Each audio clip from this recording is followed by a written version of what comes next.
Hi everyone. In this video, I want to talk about how you should write your topics for our term paper because you do have a deadline on February 20th, and that's the time that I need to see and approve basically your topics. Okay, so let's just make sure we know by now the difference between micro and macroeconomics. This is a microeconomic class, so you cannot write about, let's say, economic growth.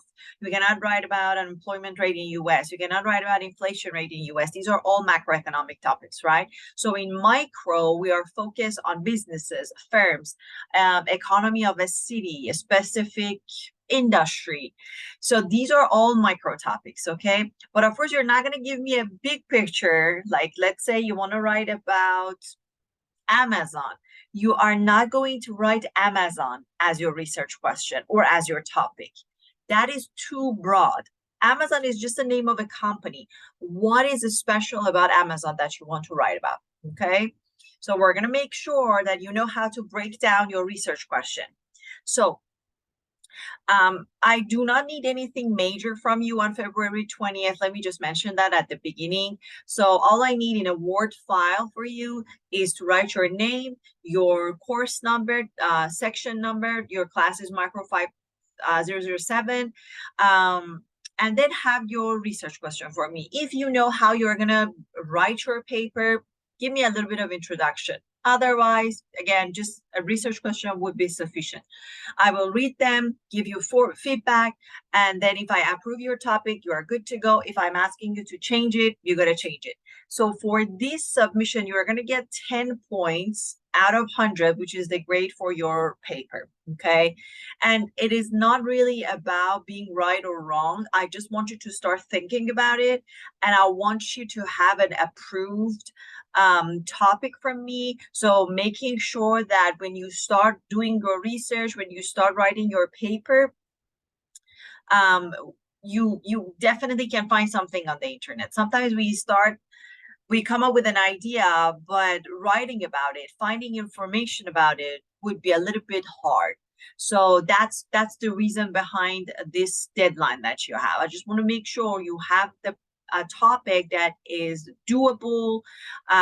You can find enough materials for that in on the internet, news, journals, things like that. Okay, so let's say you want to write. I just gave you an example of Amazon, meaning that I don't want you to give me a broad kind of topic.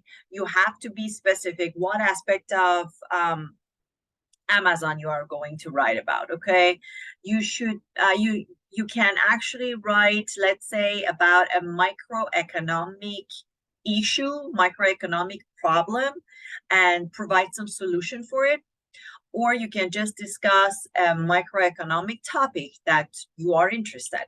You want to have a better understanding about it. You want to have a different, you want to dig in more and get more information about that topic. You can also do that. So it should not be necessarily a microeconomic problem. It could also be a microeconomic topic that you are interested. Let's say you like we will talk about different markets in our class. One of the markets that we will discuss is monopoly. So let's say you are interested in monopoly market. So you're going to dig in more. And of course, we're going to cover monopoly. So make sure you're not just discussing lecture notes in your paper for me. You're not going to get any point for that. But you want to go actually into more detail about monopoly. Okay. So it is not a microeconomic problem necessarily. It's a microeconomic topic, and you want to write about it to have a better understanding about this market. Okay, so it can be a problem or it can be a topic. Let's go back to the Amazon example. So let's say you want to talk about why Amazon was, I should say, successful during pandemic. Okay, so first of all, you're writing about a business, so it's micro. You are looking at a specific thing about Amazon. You are breaking kind of down what aspect of Amazon you are interested in writing. Okay, so you're looking for a why, and you can probably compare it with other similar companies, of course, if we have any.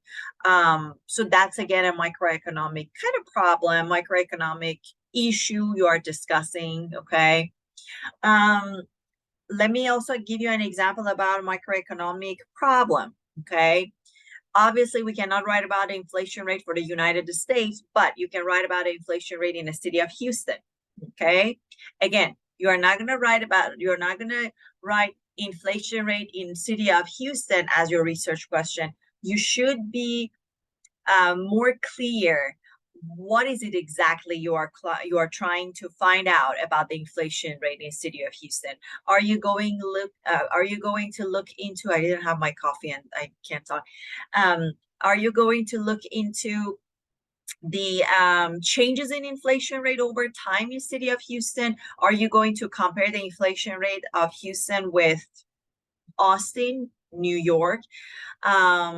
Are you going to provide some sort of solution at the end, like how we can reduce the inflation rate in the city of Houston?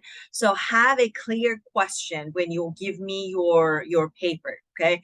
Don't give me a broad picture of Amazon inflation rates, okay? So make sure, again, your topic is micro. So anything, again, related to country's economy, nation's economy is macro, but anything related to businesses, firms, specific market, a specific city, specific industry, they are all microeconomics. I would say to get some ideas, look into the textbook.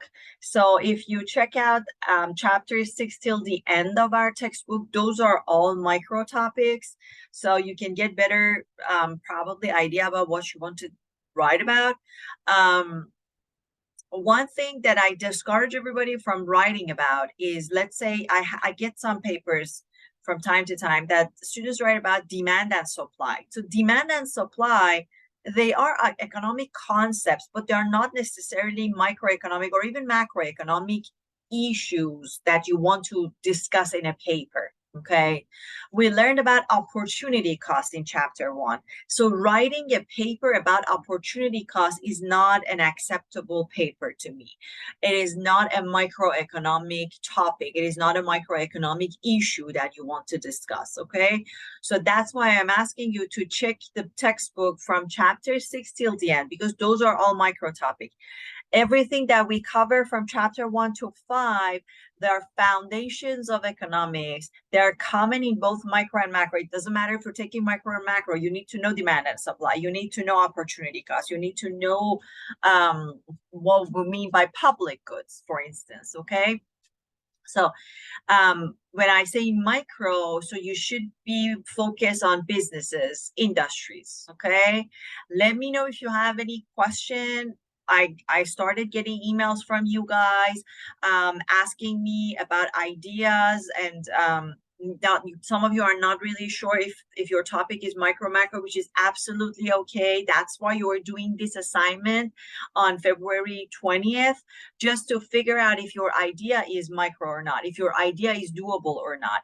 Again, there is no right or wrong. As long as you submit your topics, you will get that 10 points. I'm not going to deduct any grade for having a wrong topic, okay, or a topic that it is not economically doable, okay? I'm not going to deduct any point for that.